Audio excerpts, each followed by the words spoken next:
evening. What's going on? It's your main man, Big Ivan, talking to town, and I'm here with my amazing co-host. The one they call. The one they call. Oh my God, Johnson. I am super excited about tonight. Tonight, it's a heavy weight bout tonight. Steve, please do the honors, baby. In the blue corner, standing at an even 6 feet, weighing in at 160-something pounds of solid muscle, Mr. Brian DiSabatino, ladies and gentlemen. Woo!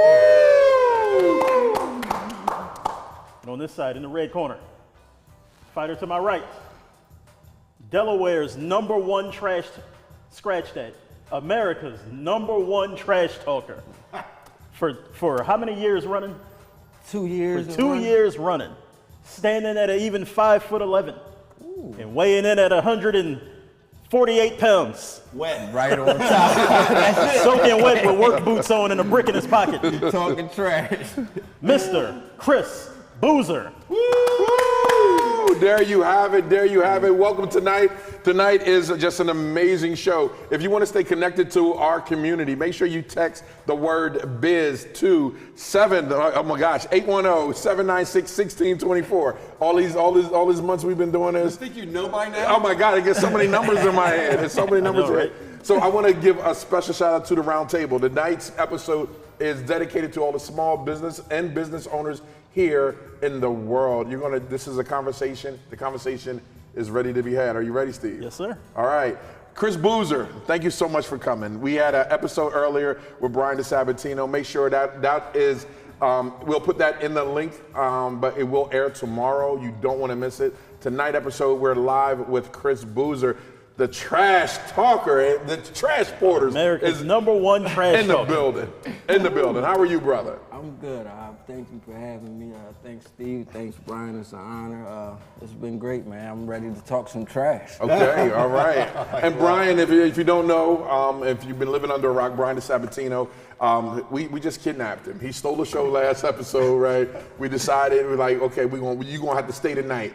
And Brian, thanks again for showing up. Thanks for having me. I wouldn't miss it with Chris. All right. Come on. All right, President and CEO, right, of Yes, sir. EDiS, one of the biggest construction companies here on the East Coast. And again, let's talk trash.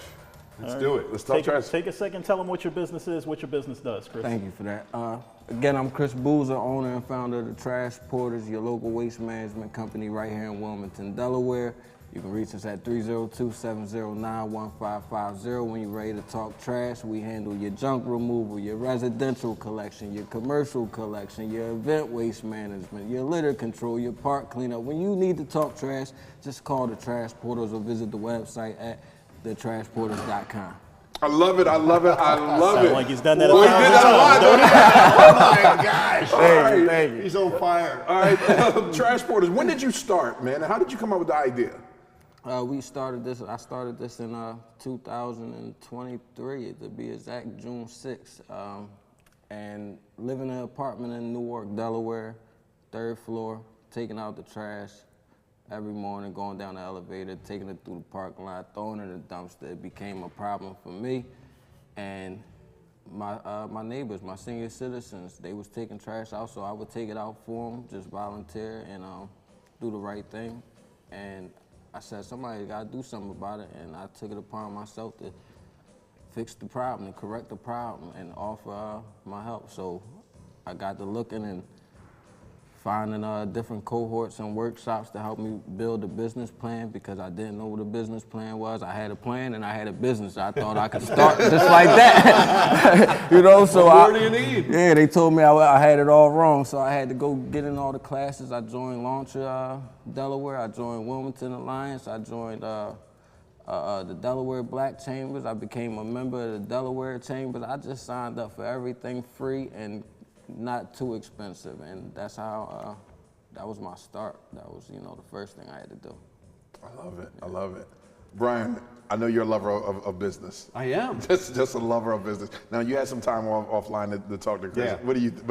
Yeah. I've known Chris for a little while, and he's no different today than every other time that I met him. Chris lights up the room wherever he is. And I love what he's doing, but I'm really, really impressed, Chris, because somehow like when we meet people, like we go to cocktail parties a lot, we go to functions a lot, events, right? And you really only get to know somebody in the 30 seconds of coffee talk. Hey, how you doing? What do you do? Here's your card. How you doing? How the kids? How's the weather? Whatever, right? You go on and on and on, right? But it's rare that you get a chance to really look behind the curtain. Some people, of course, the look behind the curtain is, tell me how you got in the business, how long you've been doing this. And your look behind the curtain, I think, really reveals a man with character. Yes. Like the brightness that you have, and I told you this, you're a beautiful man with just this brightness, and look, there's a smile, right? Right? Yeah, my God. But it's not a facade. You can tell from go that it is in your core. What's super interesting, though, is that it shouldn't be, right? And I think that's what makes you and your story even more special. So if you wouldn't mind walk us through the challenges that maybe built the core of you and that grit that made you think, oh, like I can take a non-business plan, business plan and make it happen because I've survived just about everything to get here. Absolutely. I had to find my value. I had to learn my value and belief in God. So value in myself and belief in God, and really believe, not just say it. Not say, oh, God got me, I'm gonna be good. No, I had to put the work and I had to prepare. Like we were saying, before the show, I used to be in the car sales, and I thought I was a car salesman. I didn't know I was going to deal with trash. I wasn't in kindergarten raised. I'd be a trash man. I didn't see it coming, but I knew once I went through my last stint in the jail and whatnot, I had to find my purpose. So I was preparing for something. Wait, let me just interrupt you, because you just can't say that casually. My last stint in the jail, right? Because I think that's important. Like there's a lot of viewers that I'd love to introduce you to that it's their last stint in their master's degree, or their last stint in college, or their last stint in their apprenticeship, right? You had a last stint in jail. Yeah. And so how long was your jail time apprenticeship? So before I opened up my car dealership, I had just spent 39 months in the penitentiary. I came home from Cole Township, and I was like, man, I gotta change my life. Wow. Wow. And I got a job at the Red Roof in Essington, which my best friend got me the job. That was my first job ever, and that was 2019. And he got me a job at the Red Roof, housekeeper. I said, yeah, after a week of housekeeping, I was like, yeah, this ain't it. So instead of leaving, because I know he jumped out there to get me this job, I said, I seen the other maintenance man, the maintenance man had just got fired. I was like, well, who gonna take his spot? I see it's still open, and the maintenance man would ask me like to clean up the cigarette butts in the parking lot. Yeah. My first litter control experience, right? So Litter control. Litter control, you got to pay for it all. Yeah, so I said, look, everything you don't want to do as a maintenance man, just let me do. Since you already asked me to do this, and I'm a housekeeper, I don't supposed to be doing this. Yeah. And that was my first job, and that's how I became maintenance man. And I was like, oh, that was easy. It was just a conversation, and I learned from that. And then they laid us off, which was terrible. The way they went about laying us off, sent my best friend through a depression, which ultimately was a little that played with suicide. And that was during COVID, when they say the suicide was so high, and I felt it. So going through that, losing him, I opened up my car dealership.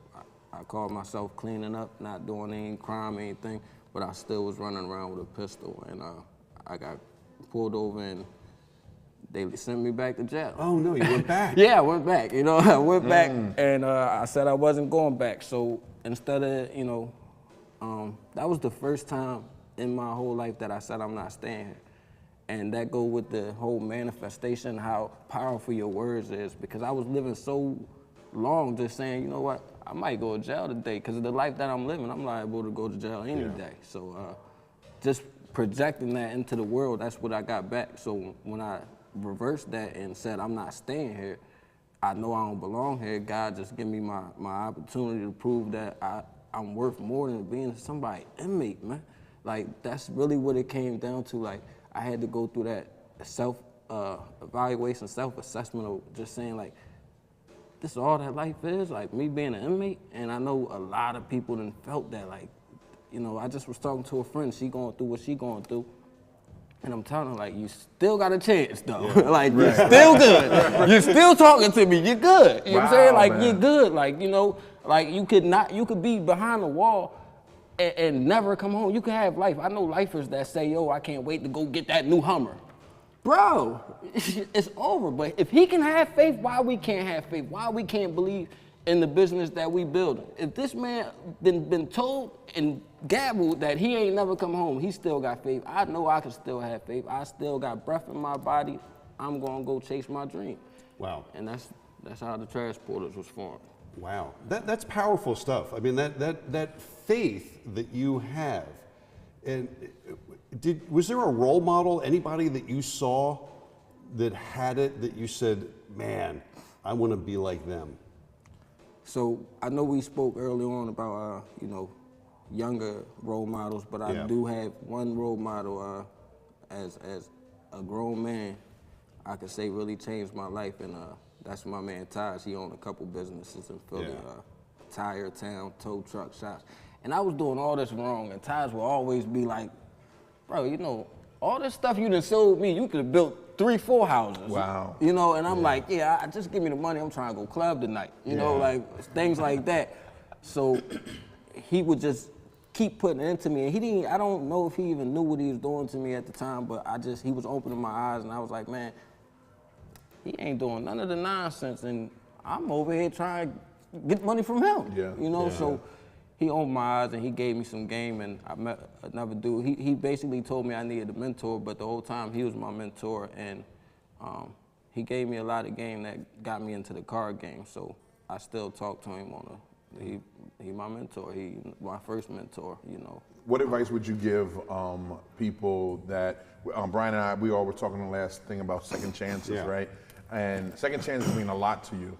And the people that you grew up with, that you ran with, what advice would you give them? Because I've watched your life in such a small amount of time just go from here to here, and I'm extremely proud just to be on the sideline watching. It's when you hear people that say that talk about hope, right, and how much hope really means, and it's so funny that we think that we're somebody, right, and then we meet someone that's like, no, I'm learning from you. You know, and I'm like, you're refueling me, right? And just watching you, and I remember it. I was the host of the 10 grand when you came out, the Swim with the Sharks, right? And you seen this young guy that just was nervous, but nervous. It was artistry. He was nervous, but he had that gift of gab, right? In the music industry and the entertainment industry, you talk about you have to have it. Like, what is that it factor, right? And he was so unpolished, but he was so confident. He's like, I'm out here talking trash. That was the thing. And I was like, yo, that is so damn genius, right? Like, I'm talking trash, and it stuck with everyone, right? And when he got up there and when he did his pitch, right? You were able. I used to have this thing that when I was growing up, I was going to write a book called Changing the Product. Right, you could be out there in the hood and you could, red tops, blue tops all day long. But when the product is business, the product is business, right? And watching you change from red tops to blue tops to say, look, I'm out here hustling trash. It was the same dynamic, the same economy of just switching the product now to something that you know. So I'm watching it just like, yo, it's like, yo, man, I'm watching a millionaire in the making, right? What advice would you give someone that is calling home, right? To say, bro, how'd you do it? What would you tell them?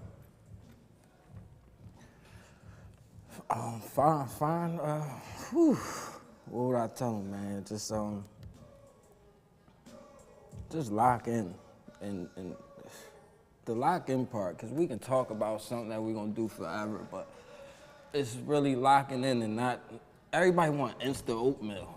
They want it right now. They want quick grits. Magic grits. It don't happen like that. You know, like it take a lot of buckling and sacrificing and just discipline and skipping all that extra curricular activities, man. You gotta invest everything into your dream. Like I went homeless investing into this thing. Like I was living in the Ramada Inn. You know, my kids and we got kicked out of Ramada Inn because my dog hopped in the pool. Yeah.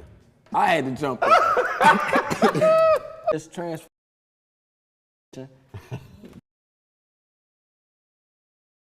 What about all going to the I bought something. This kind of business. The night sharks competition. Baby mom kicked me out. I had to go back to Philly. I'm back at my sometimes I get a call, come back to Delaware. My way, lose another competition. I'm in Philly.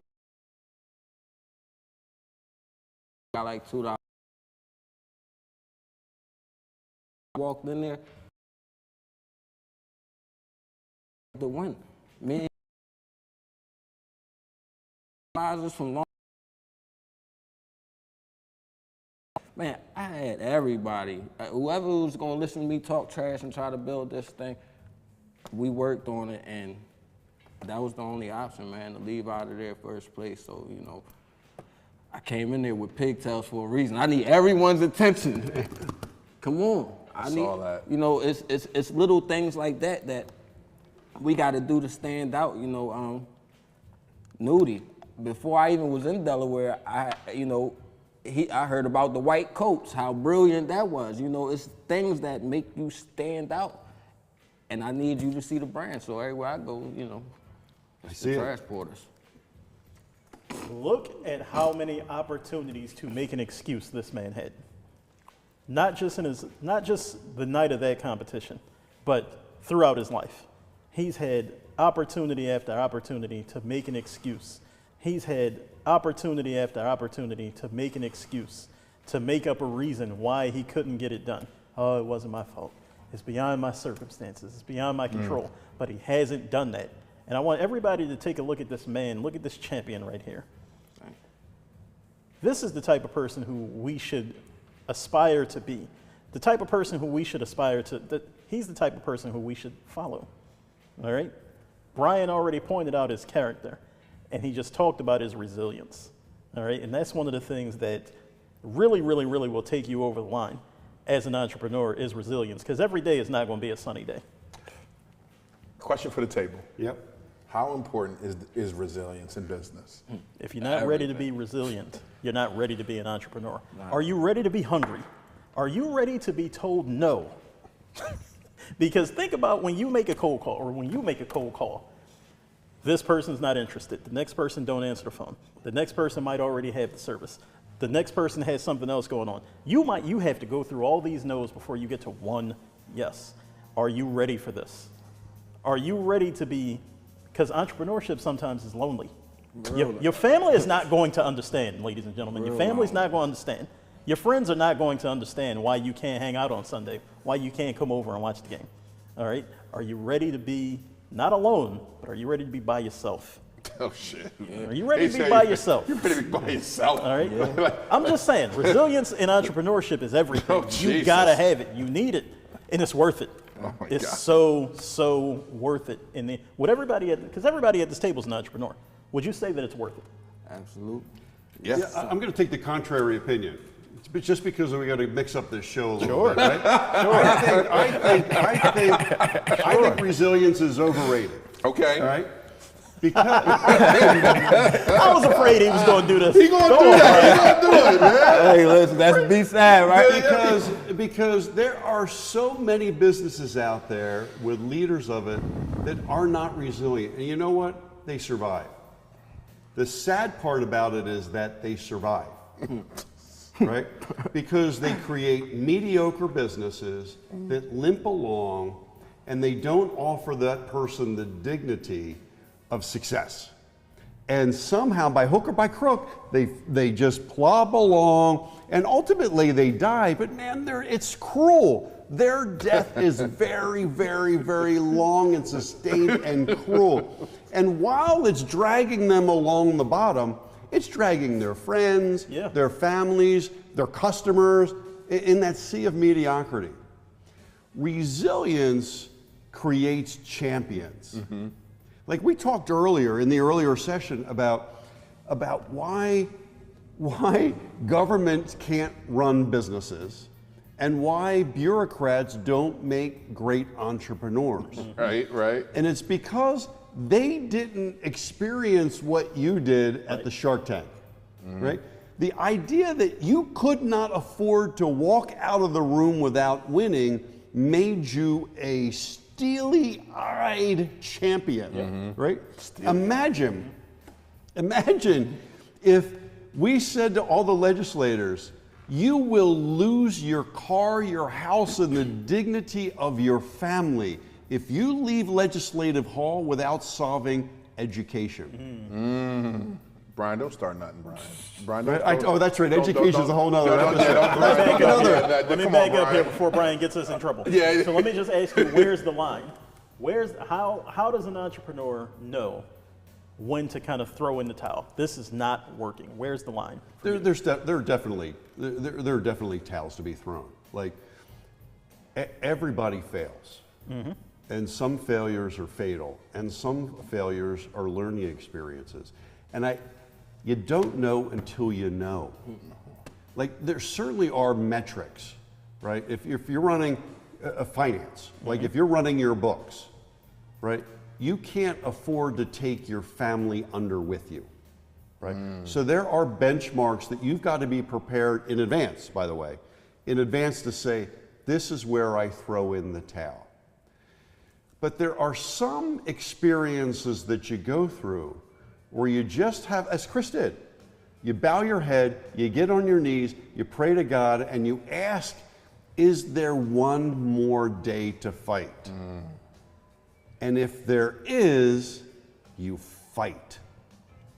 But look, I have fought and lost and ate those words a million times over a few times.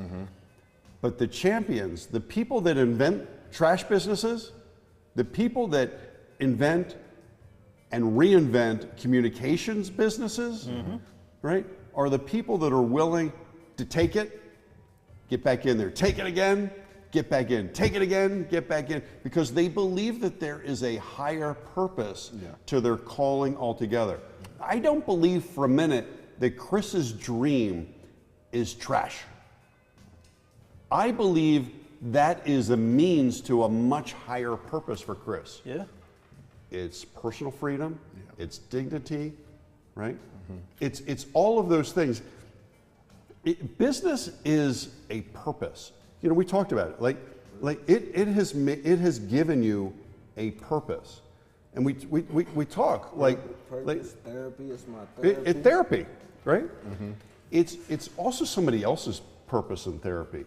Like we can't ignore what Chris's ripple effect is on the community. Agreed. Like, is there anybody like? You got a second chance. You giving anybody else a second chance, Chris? Talk about it. Thank you. Big on second chances and reform. I'm an employer that hires second chances because I've been in those shoes. I know how those doors slammed in your face feel. And I know, you know, as a second chance, as a formerly incarcerated person, we have setbacks and we have, you know, different, our resumes don't look as good as the person that's been out there or even have a resume. So I give those guys chances because I'm in a position to now, and that's my blessing right there, just to even be able to employ second chances and give them that opportunity to prove that they're not what that piece of paper from years ago said they are. So that's so beautiful. Thank you. Right? And I'm kind of curious, like I love the ripple. Did you ever give anybody a second chance who you saw somebody give a second chance to? Come on, Brian. Brian, don't do that, Brian. Don't do that, Brian. A second don't do that, chance Brian. You're gonna start pulling on the heartstring of people out here. Don't do that. You're intentional, Brian. Because and I love it. I know. That's what it's all about. And it may be too early. Like, I don't want to put you on the spot. It may be too early. But you said earlier you had a mentor that didn't even realize the impact he had on your life. Right. So when you think that you got a second chance and that you gave somebody else a second chance, is there a chance that somebody downstream is benefiting from your grace and goodness? Absolutely.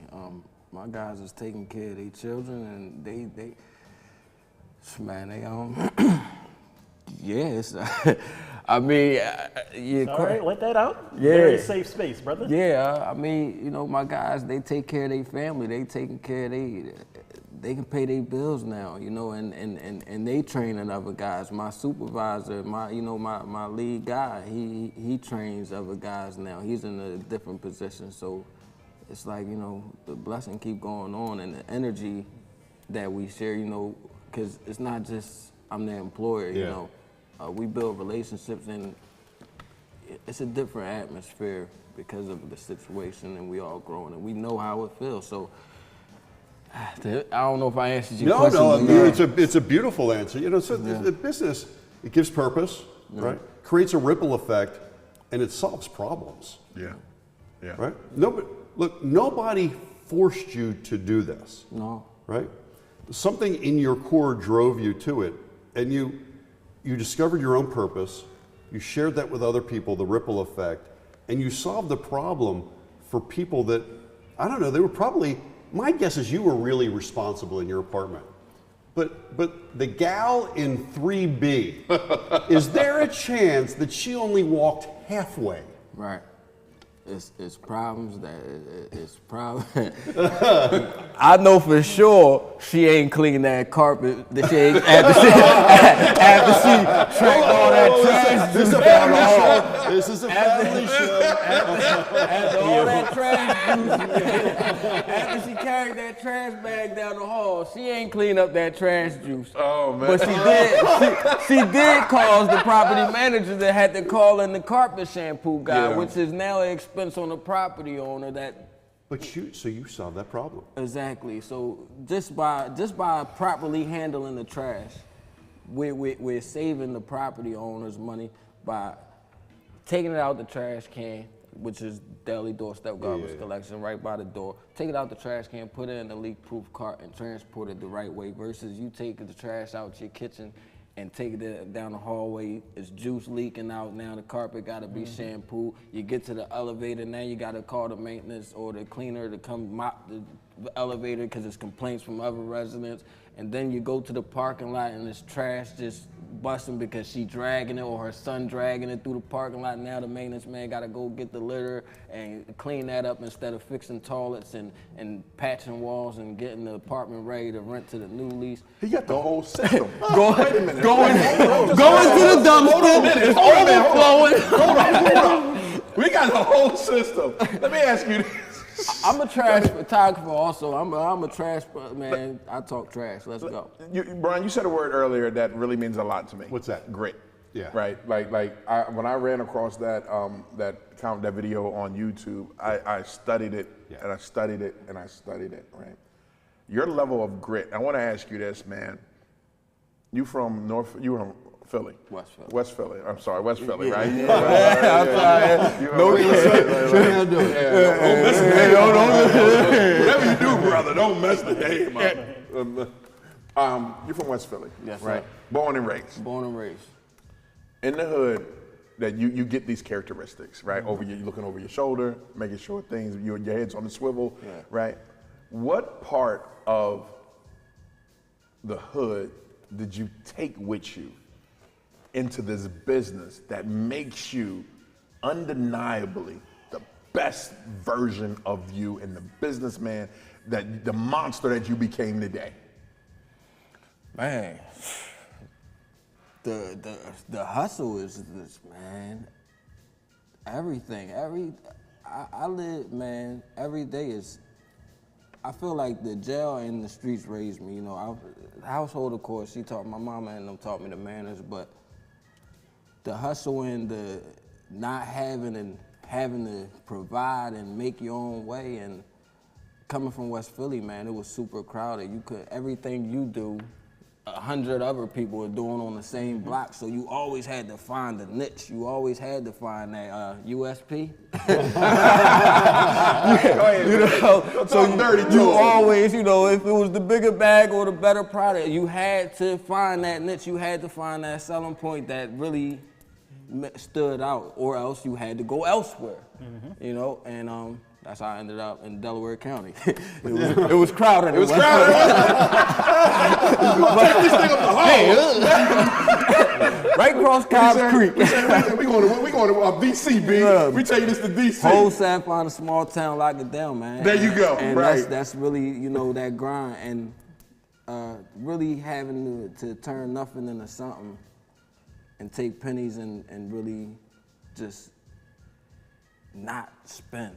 You know that when you get your first pack, I'm talking. No, go ahead. Go ahead. We understand. You know, when you get your first pack, and you like, I'm gonna put everything right back into it. And don't spend nothing. Don't spend nothing. I'm Be talking on the about block for days with the same I clothes. used to split rice and gravy with my best friend. Split a rice and gravy. That's when it was $1.25. We'd buy 2 quarter hugs and a Lucy, and he'd short me up. Come on.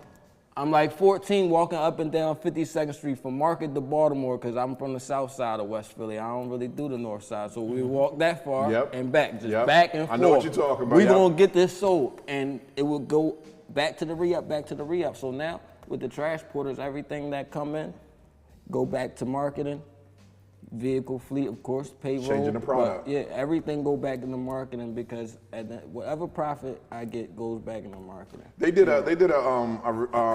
was a research they did years ago, right? They took like 5 students from like a college and university, and they took 5 people from the hood, and they was like, okay, we're gonna give you a couple of dollars, and you're gonna run this, you're gonna start a business and you're gonna run it. We're gonna see if it's sustainable, right? And the kids from the hood, like, they didn't care. They knew how to do it, right? And they had the tenacity. If you didn't perform, it was the same rules on the block, right? If you didn't perform, we get you out, we get somebody else in. And it was just amazing, like when you just took 2 different people from 2 different demographics, right, and you give them a product. When you got this thing in you, this itch, this grind, this hunger, your back is touching the wall, it's like, I don't care.